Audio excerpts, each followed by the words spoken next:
In this video, I will share my mistakes that costed me lots and lots of money and the stress that came with it. The total amount? Meh, only $500,000. Nothing big, but it's okay. I suffered, so you shall not. The last part of this video was probably the biggest stress of my dental practice building career. So let's dive in. This first point will save you the most money and time. Like literally, this is the one thing that will make the biggest difference and truly move the needle. And this is the one thing you don't want to do on your own. When you're looking into finding your own dental practice, you want to hire a real estate agent. How much did this mistake cost me? Just about $265,000. Yes, like I said in my previous video, I didn't even know that I could and had to hire a real estate agent. Well, I sure as hell know now though. So my mistake was not utilizing a real estate agent. I did know, however, the concept of TI money, also known as tenant improvement money. So I wore the negotiator hat and won $200,000. Yay! I want to show you the proof, so I had to do some digging in my emails. And here we go. My first scratch start and I'm already making $200,000 just like that. Easy not to gain everything I could, that is. Man, I'm just straight up letting you know that it was extremely difficult seeing my past mistakes while looking through my emails. But if you saw my other video, you'll know that one of my recent deals had a TI allowance of $465,000. And if I'm doing the math right, it's $465,000 minus $200,000, which equals $265,000 of lost opportunity. Well, it's only $265,000, right? Right?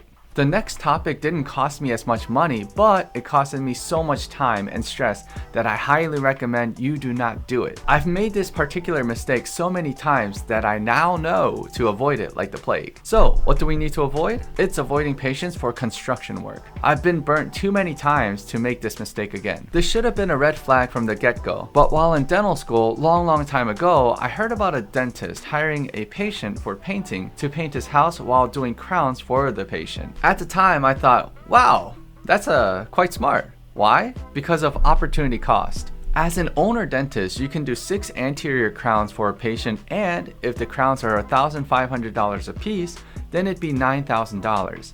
It may take the dentist 3 hours to prep and deliver, so a total of 3 hours.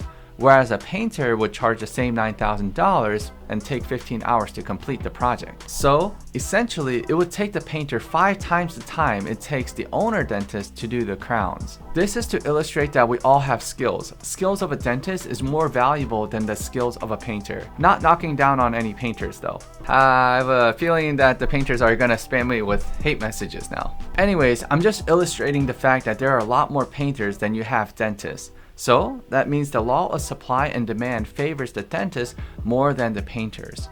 Based on supply and demand, dentists are more valuable. So, in theory, it's a great bargain for the dentist, right? Yes, only if the patient is any good at construction or painting in this case. The problem with patients with a skill such as painting might be most don't have insurance. So if they don't have insurance, then anything they break or damage will be on you. Or if they get hurt, then you're also liable. They may not do the best job, they might run away, and this is a hint of my story at the end of this video. They won't guarantee satisfaction because it's not written in the contract. They may state that you did a terrible job on those crowns and decide not to do the work. This is a story from my preceptor, not mine. And perhaps other things, who knows? So the easiest and simplest way is to hire a professional construction company that has a good track record. It may be a bit expensive, but they generally get the job done on time and do the job well. Their reputation is on the line, whereas a regular Joe Schmo will not really care and will not be as responsive. It will be tempting to get a low bid offer for the same amount of work you would pay a professional contractor, but in the end, it will be worth it. And I get it. In the end, all patient contractors might not be bad, but are you willing to take the risk for a subpar work and have your time drained out of your life? Later in this video, we'll go into story mode of how I was royally screwed by one of my patient contractors. Listen carefully because I really hope that this saves you a lot of money. And before we go into story mode, I just wanted to point out one more thing that will save you time and stress. This one thing didn't cost us any money, but it cost us our time. And, well, as you know the saying, time is money. So I will just briefly show you an issue we ran into when there was a miscommunication between the architect drawing and the construction people. When we created our Coon Rapids location, our architect plan was to have an open front desk so our patients will be able to see our greeters. But the problem occurred when the construction team didn't see the plan and made something bizarre. They added a column right down the middle. It was rather strange and blocked the front of the greeters. This was a no-no. After bringing this up, the construction team were nice enough to remove it and rebuild it without any additional cost. We did lose some time and it delayed a little bit on our opening date, but nothing too crazy. But this goes to show that professional contractors are that much better in situations like these. Alrighty, so before I start talking about my worst scenario during all of construction, just know that I hold no more grudge anymore. In fact, I look back at this specific story and oddly enough, I think it was a good thing that happened to me so early so that I learned the lessons quickly. I mean, after all, that's what mistakes are for. So mistakes are teachers in life that will guide you to become a wiser person. So, without further ado, this is a story where pretty much what could go wrong actually went wrong. Literally, this one story will teach you what to look out for and avoid. In the end of this section, I will map out the mistakes so you have a nice bullet point format. Alright? It's story time. When creating the Robbinsdale clinic, I hired a patient that needed a lot of dental work. He had lots of extractions and needed expensive bridge work. I always ask my patients, what do you do in life? And they give me their professions or hobby. For the purposes of not saying his bad juju name that will haunt you and give you 10 years of bad luck, we'll call him Conman. So Conman was always nice and seemed like a trustworthy person. Conman also stated he did lots of commercial work, though he had no insurance or license. I asked him how much his services were, and to my surprise, it was pretty good. Up to this point, everything seemed fine. So I showed him the new office space and stated what we needed. Conman brought his partner and stated, yeah, I could do this. I got 10 guys that could finish this in no time. Conman stated his portion of the project will be completed in about 2 months. His portion being flooring, demolition, and painting. It was a big space, so we decided how we would pay him. I asked him if he had a contract. He stated that he didn't, so I thought nothing of it but still wanted something in general with the cost. So he made something on the fly, and I okayed it.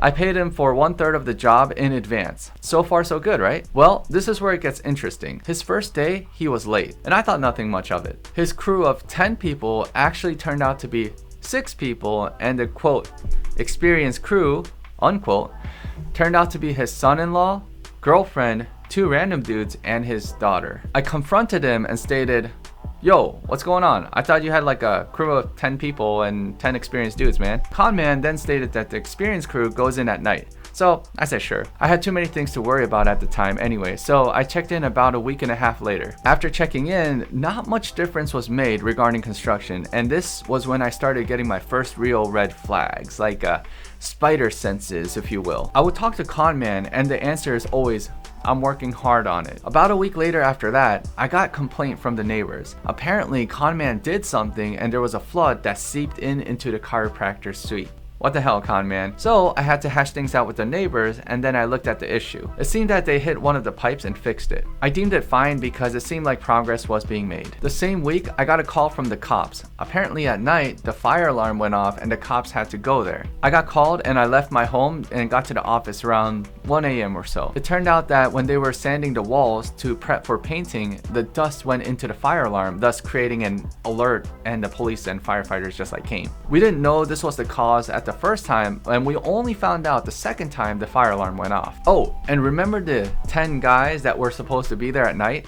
It was just him and his nephew. The deception and lies. But I will tell you this, it was my fault for being swayed by cheap quotes and a good promise. You see, I come from a business background where I worked with a lot of construction people day in and day out, and I did the most amazing jobs with them. But Conman here is just nasty. It finally came time when the main dental construction company came in to do their portion of the work, only that they couldn't really do anything because the floor wasn't completed. Conman was extremely behind, so I asked Conman to prioritize where the dental construction company will need the flooring completed the most. This, of course, was delayed, which brought the overall construction to be delayed as well. But wait, there's more. At one point, Conman was supposed to get the shipment and transfer the shipment over to our office. We ordered 16 pallets of items that consisted of flooring material. This is an example of what a pallet full of items look like. In my case, it included ceramic tiles, spacers, grout, and mortar. So the red arrow points to the pallet, which is the wooden platform, and the green arrows point to where my items would be. Conman stated that he would be there on time. Now, knowing his behavior, I confirmed with him over 6 times with combination of text and phone over the course of like a couple of days. Conman stated that he would do it, but what happened? You've guessed it. The shipment was sitting outside unattended for half the day. About $30,000 worth of materials just sitting there. I had an uncanny feeling, so I drove there myself and was just completely dumbfounded. I had to get help from my brothers to move all of the cargo. It reads, Conman, shipment for tiles will be there in 30 minutes. I got a confirm just now. Conman, shipment is in. Where are you guys? Conman replies with, hello, I just got home. Remember I tell you I'm going to take my dad out to the state. I be there in 45 minutes. Okay, sorry, I just got home. Obviously, that's bullshit. Then I had to reply with me being upset because he's so dumb. So dumb. But whatever. Anyways, during the construction time, this dumb person started creating walls with wooden studs. If he had any construction experience as he claimed, he would know that metal framework studs are needed for commercial work. So we had to do it all over again. Yay! Next, it turns out he was drinking on the job.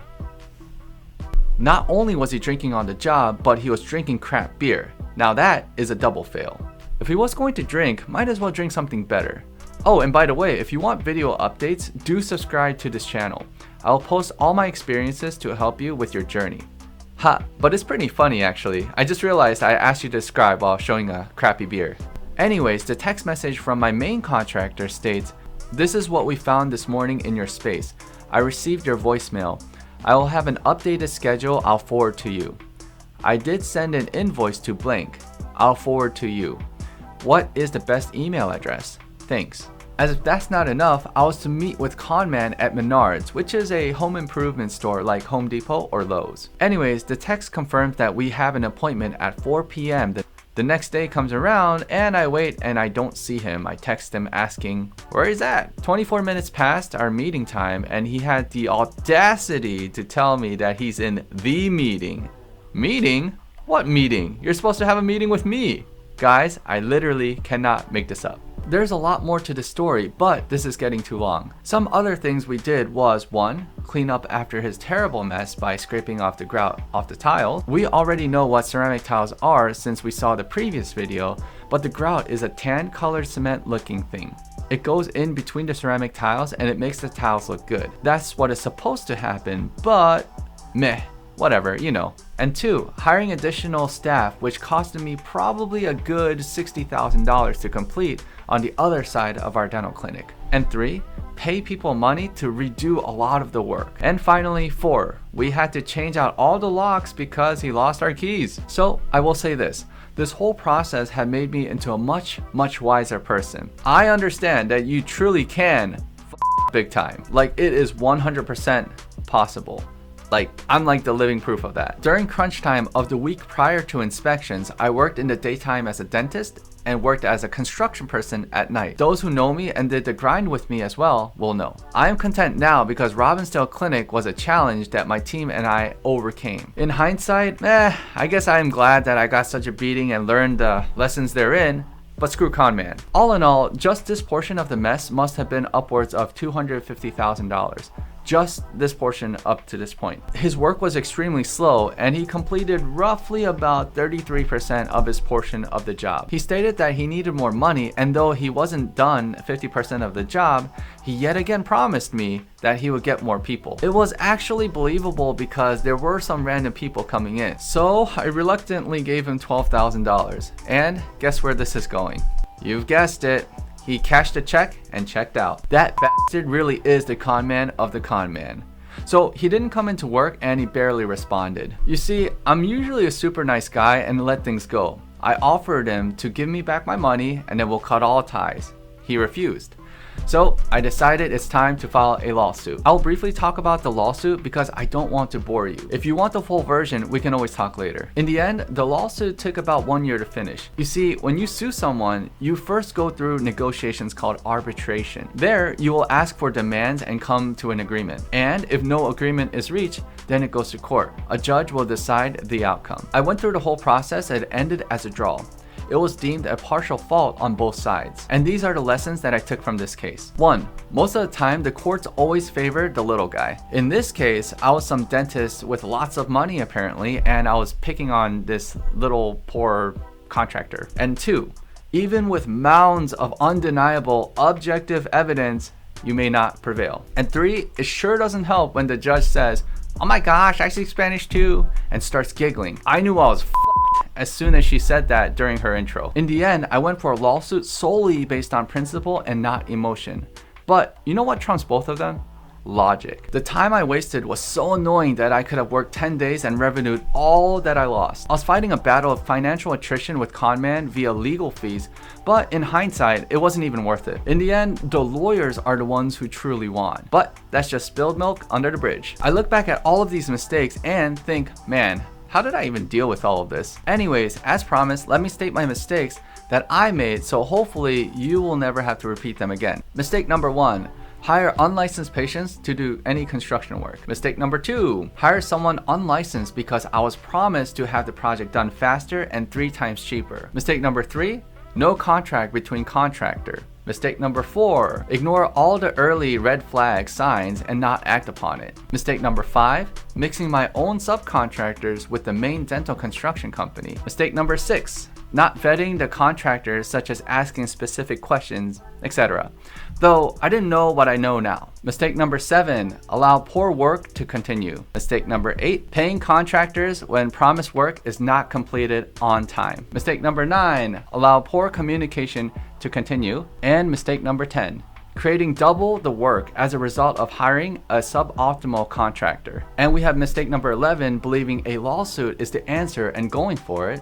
And that's a big one. And finally, mistake number 12, making mistakes so my free rent that I negotiated went to waste. I wanted to open at least 2 months early and start seeing patients and not pay rent for those months. Pretty much everything that could go wrong did go wrong, and I survived. I'm actually thankful for the crap that I've gone through because I'm a lot wiser and I can share my mistakes with you. And please do not make these same mistakes. In fact, I'm going to tell you my ultimate advice. Just hire a dental contractor. Now that you're aware of major construction pitfalls, I think it's now time to shift gears into getting documents ready for your dental practice.